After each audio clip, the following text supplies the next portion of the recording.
For the most part, we know what happens now with the end of a season for Modern Warfare. What we saw with Pre-Season 1, or Season 0 as it's dubbed in-game, is the fact that your ranks will reset, your officer challenges will reset, you'll end up seeing some minimal changeover like that kind of stuff, but Season 1 now presents a unique question that we haven't had the ability to tackle just yet, and we won't for another, say, 50-some days and change. That question being, what happens to the weapons introduced within each season in Modern Warfare? So far with Season 1, we saw the Ram 7 and the Holger 26 introduced. We haven't seen any melee weapons come into play, but both of these are available in the Battle Pass, both obtainable for free by Tier 31. But what happens if you don't hit Tier 31? What happens if you come to the game a little later? Well, that's what we hope to tackle here in this video today, talk about the information that is or isn't out there and what we can hopefully clear up for the coming future. We still have quite a bit of time to end up getting these weapons, but just like everything in life, all things do come to an end eventually, so how can we prep best for that if we don't think we can end up getting these weapons? Let me know your thoughts in the comments down below as we go along if you have anything you'd like to add to this discussion, and of course, if you're new to the channel, make sure you guys subscribe so you don't miss a single thing regarding all things in Modern Warfare on a daily basis. That said, let's talk about what may be happening to these weapons after Season 1. Like we mentioned, to be thorough here, the weapons of the Holger 26 and the Ram 7 are both available in the Battle Pass by, at most, Tier 31. While it seems like what we knew about or what we were told beforehand about the Battle Pass has been kind of flipped upside down, or the system in place may not be working as intended, it may seem around that an hour of in-game playtime could be the equivalent towards one tier. So that means that for 60 days that we had on the season, you'd have to put in 30 hours of playtime, meaning half an hour a day, or of course you can definitely compound that and do more each day if you wanted to. But for the most part, Tier 31 seems relatively obtainable. But while you and I may obtain these with relative ease, what happens to the players that just, one, simply don't complete it, they don't put 30 hours into the game, or they may, too, come into the game late. Maybe there's somebody that got the game after Season 1. What happens to that? Do they just have weapons disappear? Do they never have the chance to use them?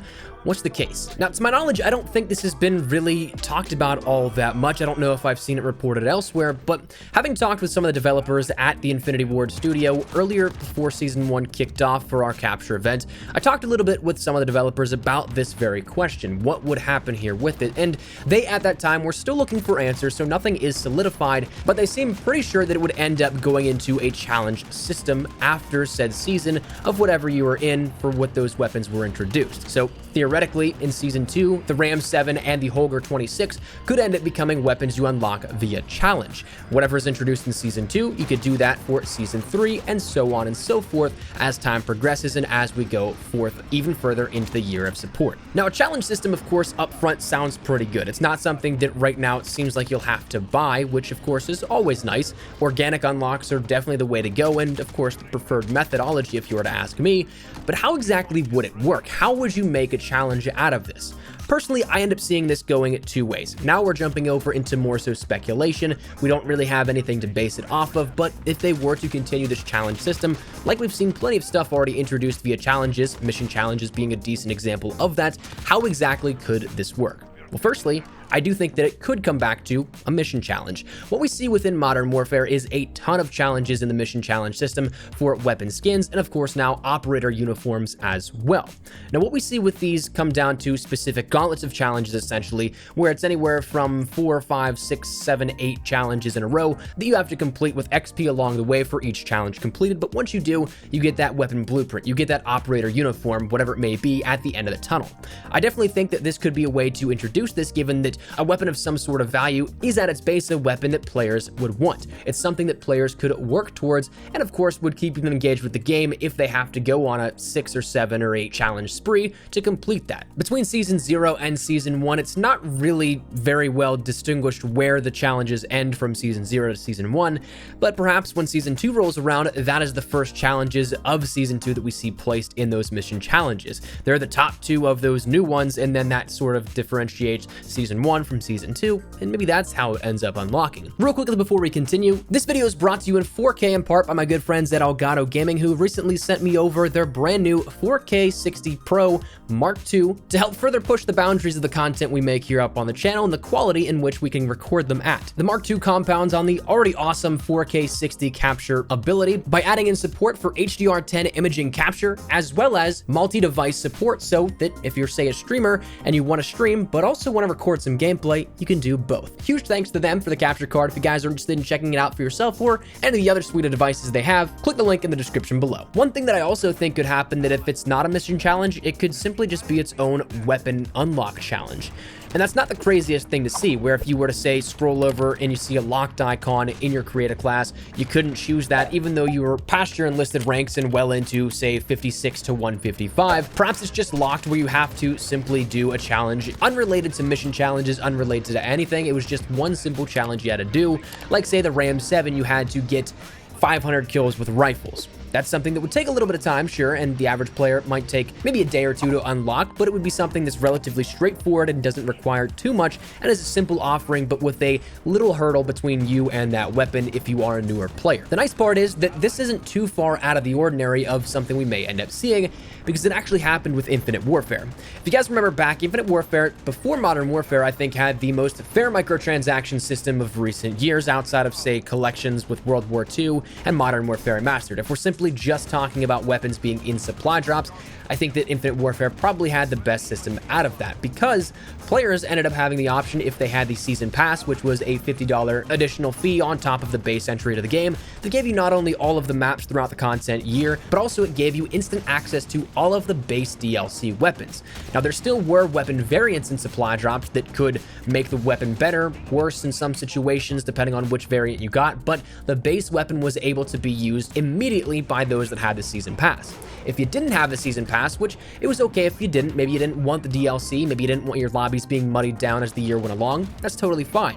But if you didn't have it for whatever reason, you could still gain access to those base weapons by doing a simple challenge. Personally, off the top of my head, I can't remember what those challenges were because I had the season pass at that point, so I got instant access for it. But I remember it was something that wasn't really all that tough. It didn't take too long to complete, and so therefore, it very well could happen again with Infinity Ward being once again at the helm for Modern Warfare. So if statements hold up, I would definitely expect a challenge system rather than, well, what I don't think will happen is that of, say, seeing it in the shop or buying it outright.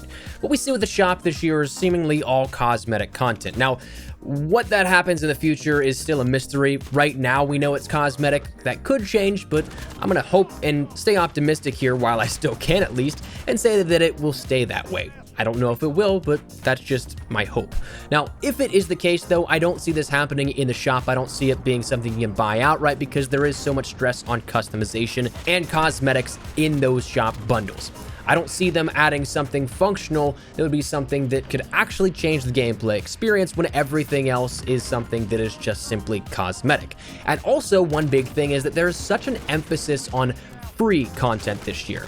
That's one thing that from all of the marketing material, free is probably one of the surprisingly most used terms that we've seen in the recent months. No matter if you believe that content is being withheld now so that more can be released for free and dropped over the year or not, the marketing emphasis is still there. The words free have been plastered way more times this year in the last couple of months than we've seen in the past decade plus. I think that the shop is the primary location where we'll see a lot of profit for Activision this year, and then we're going to see a lot of cool cosmetics in the shop, which, love it or hate it, I just think that's simply how it's going to be. But when it comes to the fundamentals, weapons are the lifeblood of this game. I mean, you look at Gunsmith, and we have so much built around Gunsmith and how in-depth that is to showcase the weapons themselves, the various different ways you can use that. I don't see them putting the biggest part behind a paywall when there's already such an emphasis on free. Now again, I could be totally wrong, and it's something that maybe I am. Maybe it is something that we were told this to string us along. Maybe the challenge mentioned was something that was an idea, but might not actually happen. I mean, one thing that I will say is that I have no idea if it's working as intended or not, but when we were at the Infinity Ward Studios, it did come up that the Battle Pass was going to work primarily on XP. And well, here I kind of am recently just looking around in bewilderment when it seems like time is the main factor in the Battle Pass, which is certainly not what we were told, but hopefully the other things that we've been told stand up. Hopefully that was a mistake. Hopefully that one particular was a one-off incident. But as it stands right now, I would get ready for maybe a challenge to come in Season 2 for these weapons if you don't complete them. But of course, you do have plenty of time here now still to get to tier 31 and above and earn all the cosmetics, plus also the weapons that you end up wanting in the Battle Pass. So That's something to consider going into the future, but ultimately is where we're at here with this. So let me get your thoughts and feedback down there in the comment section down below. How do you think these will be introduced after Season 1 and into Season 2, Season 3, and so on and so forth as the year progresses? Do you think it will be something that is challenge related? Do you think it's something we'll see them in the shop? Whatever it is, feel free to let me know your thoughts in the comments down below. But hopefully you enjoyed the video. If you did, make sure you drop a like down below, and of course, if you are new to the channel, make sure you guys subscribe so you don't miss a single thing regarding all things Modern Warfare on a daily basis. Updates, news, information, tips, tricks, all that good stuff. We got you covered here on the channel. So if any of that interests you, hit the subscribe button so you don't miss a single thing. If you guys also want to follow me over on Twitter and Instagram, those are the best places to get connected outside of YouTube. I can live on both those. So if you guys want to strike up a conversation, ask me a question, whatever it may be, that link is down there in the description below. Well, that's that out of the way. Thank you guys all so much for watching. Mine has been Espresso. I'll see you guys later. Take care and peace.